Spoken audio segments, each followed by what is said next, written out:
Analisis sensitivitas kasus ketiga yang akan kita bahas adalah perubahan terkait ruas kendala atau biasa kita notasikan dengan B. Nah, B ini pengaruhnya lumayan banyak, yaitu dia berpengaruh pada ruas kanan di tabel optimal. Jadi ingat yang ini cerita tentang tabel optimal ya. Ruas kanan pada tabel optimal yaitu adalah ini. Oke. Nah, ruas kanan pada tabel optimal tadi akan menjadi titik optimum di mana formulanya adalah B inverse kali B. Kemudian dia juga mempengaruhi ini, yaitu ruas kanan untuk baris 0 atau untuk baris Z. Ruas kanan untuk baris Z pada tabel optimal maksudnya adalah yang 280 ini. Nah, 280 itu akan berubah seandainya nilai B-nya berubah, karena dia sebenarnya formulanya adalah CBV dikali B inverse dikali B. Nah, selanjutnya, koefisien baris 0 atau koefisien baris Z itu formulanya seperti ini, tidak tergantung pada B ini atau angka di ruas kanan. Oleh karena itu, koefisien pada baris Z tidak akan dipengaruhi dengan adanya perubahan B. Oke, ini yang barusan dijelaskan. Namun, seandainya perubahan pada ruas kanan kendala menyebabkan paling sedikit ada satu ruas kanan pada tabel optimal bernilai negatif, maksudnya seandainya dengan perubahan nilai B tersebut akan membuat salah satu di antara ini bernilai negatif, itu ya yang dimaksud dengan ruas kanan pada kendala di tabel optimal. Nah, maka solusinya menjadi tidak visible dan tidak optimal. Oleh karena itu, lakukanlah metode dual simplex. Nah, kita bahas ke kasus contoh tadi. Di sini saya memilih B2 saja. Boleh milih B1 atau boleh milih B yang lainnya ya. Di sini saya memilih menganalisis perubahan B2. Nah, B2 atau kendala kedua saat ini yang ada di model adalah 20. Nah, asumsikan nilai B2 yaitu yang 20 ini berubah, yang awalnya 20 menjadi 20 ditambah H. Kita akan menganalisis pada H yang berapa sih yang membuat basis variabel yaitu S1, X3, X1 ini tetap optimal. Nah, hal-hal yang perlu diperhatikan dalam hal ini adalah sebagaimana yang disampaikan yang dua ini tadi ya. Oke, kita lihat. Jika B2 sama dengan 20 ditambah H, maka ruas kanan pada kendala pada tabel optimal berubah.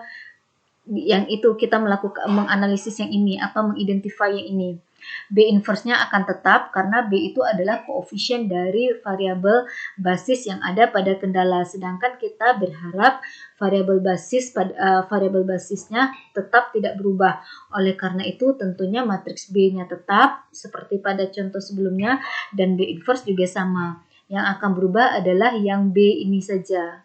Oke, jadi B inverse-nya tetap, namun B-nya berubah menjadi 48, 20 ditambah H, 8. Ini diperoleh dari sini.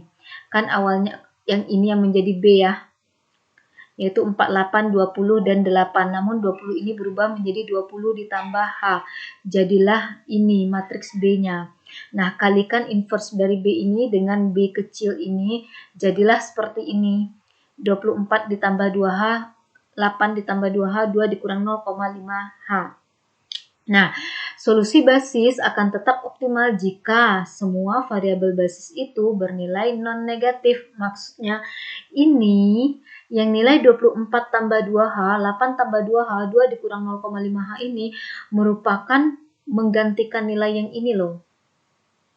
Oke, di mana nilai ini atau yang nantinya ditambah H itu ya diperoleh dari perhitungan B inverse kali B, di mana B itu merupakan ruas kanan pada tabel optimal yang akan menjadi titik optimum. Jadi kalau kita kembali ke sini tadi, yang 24 ditambah 2H ini merupakan nilai S1. Kemudian 8 tambah 2H ini merupakan nilai X3. Kemudian 2 dikurang 0,5H ini merupakan nilai X1. Jadi berturut-turut variabel basis, nilai variabel basisnya. Dan karena kita mau yang 3 variabel ini tetap merupakan variabel basis atau variabel basis ini tetap optimal, dan kemudian kita mau memperoleh solusi yang visible, maka haruslah ini bernilai non negatif atau besar sama dengan 0 ya. Karena kan sebagaimana yang disampaikan tadi, kalau misalnya ini satu buah saja yang bernilai negatif, ini kan titik optimumnya. Kalau dia satu saja yang bernilai negatif, maka tentunya dia bukan solusi yang visible. Maka lakukan metode lain, salah satunya metode dual simplex. Oleh karena itu di sini supaya solusi kita tidak terganggu, maksud itu variabel basis kita tidak terganggu, maka kita tambahkan syarat bahwa ini semuanya haruslah non negatif. Oke, jadi 24 tambah 2H harus besar sama dengan 0, 8 tambah 2H-nya harus besar sama dengan 0, dan 2 dikurang 0,5H-nya harus besar sama dengan 0. Temukanlah nilai H dari masing-masing pertidaksamaan ini. Dari pertidaksamaan pertama akan diperoleh H besar sama dengan negatif 12. Dari pertidaksamaan kedua ini akan diperoleh H besar sama dengan negatif 4. Dari pertidaksamaan yang ketiga ini akan kita peroleh H-nya kecil dari 4, kecil sama dengan ya. Nah, temukanlah irisan dari 3 kondisi ini. Untuk H besar sama, itu kan ada negatif 12, katakanlah di sini. Kemudian ada negatif 4 di sini. Kemudian ada 4. H besar sama dengan negatif 12, berarti di kanan ini. H besar sama dengan negatif 4, berarti di kanan ini. H kecil sama dengan 4, berarti ke kiri. Nah, irisan dari 3 daerah ini adalah, ini ya, yaitu H yang terletak antara negatif 4 sampai 4. Oke, dengan demikian untuk mempertahankan basis variabel atau variabel basis S1, X3, dan S1 tetap optimal, maka haruslah H-nya terletak antara negatif 4 sampai 4. Nah, nilai B2 berapakah itu? Nah, lakukanlah semacam strategi sedemikian sehingga kita punyain bentuk 20 ditambah H, karena B2-nya sama dengan 20 ditambah H. Oke. Saat ini kita punya ini, H terletak antara negatif 4 sampai 4. Kita tambahkan H ini dengan 20. Maka ruas kiri dan ruas kanan tentunya ditambah 20. Jadi negatif 4 tambah 20 kecil sama dengan H tambah 20, kecil sama dengan 4 tambah 20. Yang ini bernilai 16. Yang ini sama dengan B2 karena B2-nya sama dengan H ditambah 20. Yang ini sama dengan 24. Dengan demikian, jika B2 terletak antara 16 sampai 24, maka variabel basis ini akan tetap optimal. Namun ingat dengan syarat B2-nya terletak antara 16 sampai 24 ya.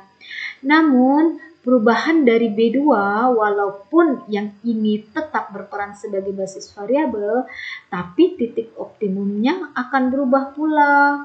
Menyesuaikan yang ini titik optimumnya jadinya. Misalnya nih, terpilih hanya adalah 1 misalnya, maka titik optimum untuk S1 adalah 24 ditambah 2. Titik optimum untuk X3 adalah 8 ditambah 2 karena hanya sama dengan 1 ya. Kemudian titik optimum untuk X1 adalah 2 dikurang 0,5. Jadi titik optimum juga berubah. Nah, seandainya titik optimum berubah, tentunya nilai optimumnya juga berubah. Nah, di sini ada dijelaskan ya. Nah, tapi di sini saya mengambil B2-nya berubah menjadi 22. Nah, maka hitunglah titik optimum dan nilai optimumnya.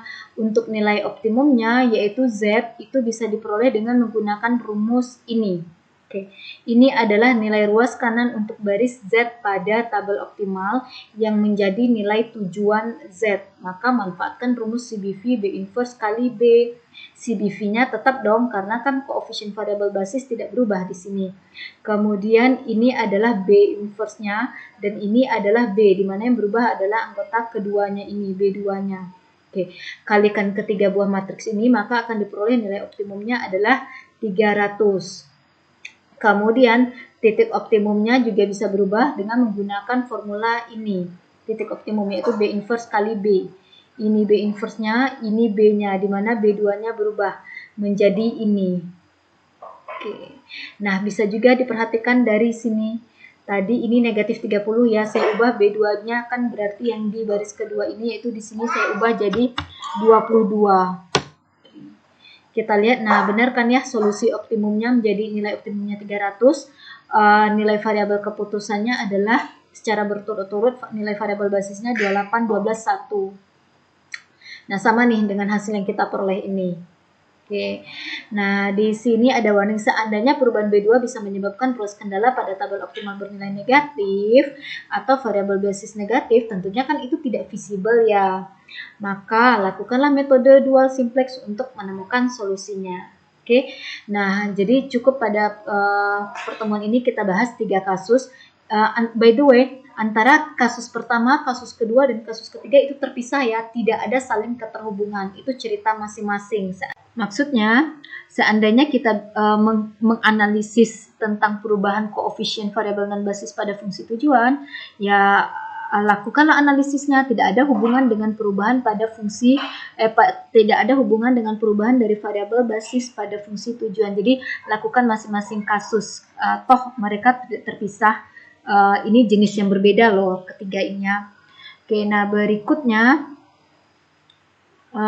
Penting sekali diingat bahwa kekuatan analisis dalam hal ini sangat diperlukan sekali. Namanya juga analisis sensitivitas, jadi harus dimainkan feelingnya atau berpikirnya lebih keras lagi. Apa ya syaratnya supaya ini terjadi? Nah, yang hal-hal yang seperti itu. Oke, nah untuk jenis analisis sensitivitas lainnya akan kita bahas di pertemuan berikutnya.